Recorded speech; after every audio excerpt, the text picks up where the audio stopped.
The Holy Gospel according to Luke, the 15th chapter.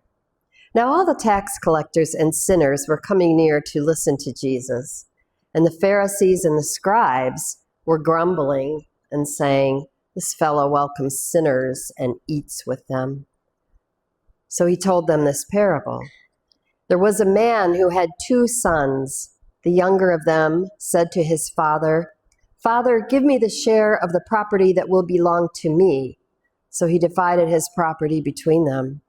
A few days later, the younger son gathered all he had and traveled to a distant country, and there he squandered his property in dissolute living.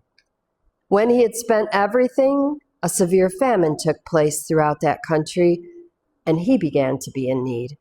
So he went and hired himself out to one of the citizens of that country who sent him to his fields to feed the pigs.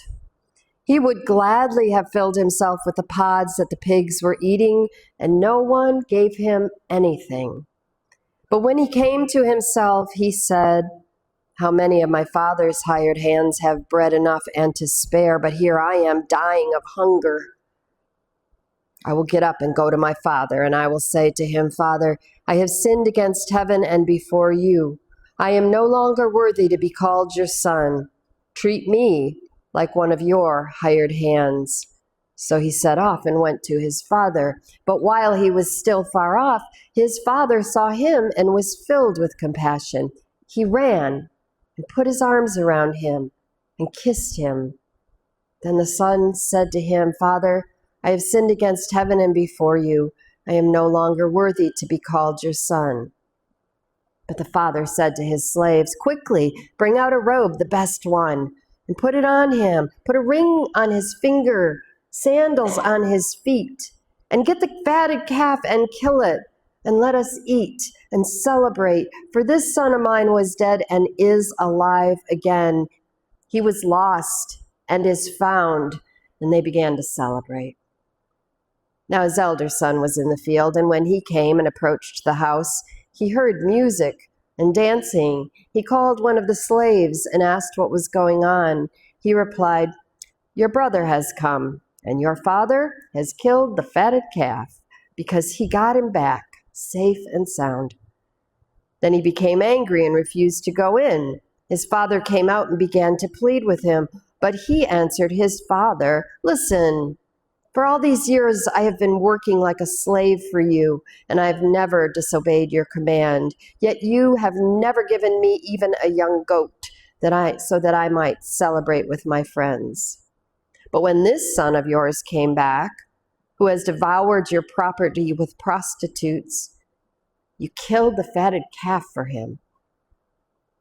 Then the father said to him, 'Son, you are always with me, and all that is mine is yours. But we had to celebrate and rejoice, because this brother of yours was dead and has come to life.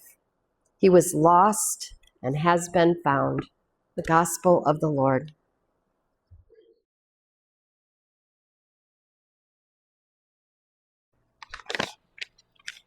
Many a child has written home a letter from camp because they were homesick. As we were unpacking boxes in this new place we are trying to call home now, Deb ran across a letter she had sent home to her mom and dad. She wrote the date at the top. It says, "Written August 1, 1971 in night." She wrote, "Dear Mom and Dad, me and Nancy are having a little homesick. I want to come home. I am not having too much fun. I will be glad to be on Friday. We had a cookout on Tuesday. That is all I have to say. Love, Debbie." We have a little homesick, which sounds somewhat adorable and sweet from the voice of a 9-year-old learning to write. But all of us know what that is. I'm going to make a leap of faith and say everybody in this sanctuary at one point in life has had a little homesick. Maybe it was a time when you couldn't get home, you wouldn't go home, the place you called home was no more, I want to go home. I want to go home. I've been feeling it since I got here. Michigan, where we came from, is where I was born and raised, in Detroit, and then in Farmington, and then in Novi, and then in Brighton, and then in Heartland, before I moved to Columbus, and then moved to Asheville, where I moved to Florida, and came back to Michigan, to Ann Arbor, and now find myself here in central New York. So you can imagine it has very little to do with you in this wonderful place, and everything to do with me and thinking, where do I even live? Where is my home, right? Admittedly, in the depths of our winter, when Deb was in Florida helping her mom, and everything here was foreign to me, I wanted to go home to where things were familiar. And when we talked on the phone late at night, and I told her the snow was so high it was blocking the door to get out of the house, and Nala fell into it such that I could not even see her nose, Deb wanted to come home too, except she called here home. Maybe the band Edward Sharp and the Magnetic Zeros coined this phrase well. They sing, home is wherever I'm with you. Home is wherever I'm with you. We tried to figure it out, talking to one another about where our home was. Michigan, New Jersey, Ohio, Florida. When you've moved often, it's harder to decide where home is for you. In today's gospel, we are reminded that home is that place where no matter the condition you are in when you arrive, your guilt, your shame, your regret, your absence, your state of mind, someone there welcomes you with open arms. Someone there feeds you. Someone there listens to you, even in the night. You've likely spent the night there too. This, too, is home. But going home can be a big mixed bag, right? The prodigal son's best hope is that his father will treat him as a servant. The prodigal son knows that his brother will likely not greet him warmly. He knows that his failures will be on display as he walks up the road. Perhaps he keeps his head down. He knows word will get around. Maybe he wonders the closer he gets, can I go home again? Was this the best plan? Returning to the place where the people you love are no more, the stores and trees and houses of friends are no more, gives you a sense that you can't go home again. And it's a sense of loss that is hard to articulate and hard to deny. Home is a treasure, a place where we have soft landings. People know how you take your coffee and the name of your dog. We feel safe there. So today's gospel invites us each to consider the question, where are you in this story? The prodigal son? You need not raise your hand for that. His brother, Chip, on the shoulder? Come on, Chip on the shoulder is his brother, you guys. Come on now. The neighbors taking in the indignity of the scene and texting one another? The father?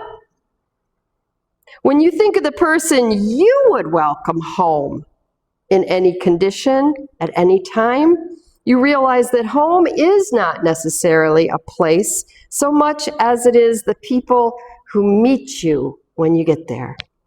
The people who open the circle and let you in. The people who let you into a circle of those who have known each other for a lifetime. Let you into a warm house, a sanctuary, but also into a circle of care and into their lives. The reason I am a Lutheran pastor is because when I had a 2-year-old who had some health issues and his father was traveling the globe, I decided I needed to find my way back into church because I needed a community of people who could help me do this. I read the announcements of churches in the local paper and picked a Lutheran one. I was raised Catholic. I stumbled into this little Lutheran church while they were having communion at an evening service, and they were in a big circle in front of the sanctuary as they took communion. And when they saw me coming in the door with no words, they just opened the circle and waved me in. Home is a place where they open the circle and wave you in. For most of you, many of you anyway, this is your home church. It's hard to find a new church. We hear about churches closing all the time. Part of us feels downright afraid. This is our home church. We have too many memories here. We have held one another here. We have cried here. We got married here. Our children are baptized here. They went to confirmation here. Back in the day when lots of children went to confirmation, we huddled here after the planes hit the buildings in New York. We have prayed here, lit candles here, sung Silent Night together. This is your home church. I read a story this week about a man who always jogs in the base of the lower loop in Central Park. I suppose we're using running now, not jogging. He was running there. And he sees a man there that he sees pretty often. And by this man that he sees outward appearance, it's clear he's probably unhoused, probably slept in that park last night and the night before, probably has mental health issues that are going unattended to. And this man who we think lives in Central Park on a bench has a whistle around his neck. The runner runs past him day after day, and he is always there, yelling and jumping and making quite a spectacle. At first, it makes the runner uncomfortable. And then one morning he thinks, I wonder if he wears a whistle because he was or is a coach. I wonder if it's part of who he is. So when he saw the man with the whistle on his run that morning, he yelled to him, "Hey, coach!" And the man's countenance completely changed. And it softened. Someone had recognized who he was. Someone knew him now. He cheered for the runner. He blew his whistle loudly. He yelled, "That's my boy!" Others followed suit. Other runners who had witnessed the scene started greeting the man in the same way. "Hey, coach!" And he would yell and cheer for them. "Go, go, go!" And now they were connected. He cheers them on, every one. He makes up nicknames for some as they return to run the loop once again. Home is where people call you by the name you love. Sometimes it's where people call you by the name you choose. Maybe it's your family name. For many of us, it's a nickname that we may or may not share with the rest of the world. When I was in Paris, I was in Paris right at the same time that Russia invaded Ukraine. And I was taking a train from the south of France back to the city. And there were people, families with very young children on this train with me. They all looked exhausted. They all looked sad. And they were all right down to the toddlers carrying backpacks that were overstuffed. Some of the children carried blankets in their arms. When they got off the train with me, between the trains on the platform, there were people wearing white shirts with a big red cross on them and holding the flag of Ukraine. They were refugees. These people who were holding the flags and wearing the shirts with the red crosses on them spoke their language, gathered them in. It made me realize up close and personal how vital these agencies that we support are. I thought about how terrifying it would be to not know where your home is permanently because the one you knew is gone. In the prodigal son, we know that the Father represents God, filled with abundant grace, grace we cannot always fathom, welcoming the son who has squandered his inheritance that he asked for early.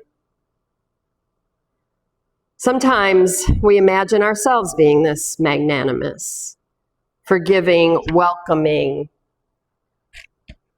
But the truth is, we are not God. And there are times when welcoming a loved one back into our home is not something we are able to do, at least not long term. And by God's grace, God understands that too. Because it's not a character in this parable that the Father is welcoming. It's me, and it's you. We are the ones the Father is welcoming home. God's justice is that we lead with love.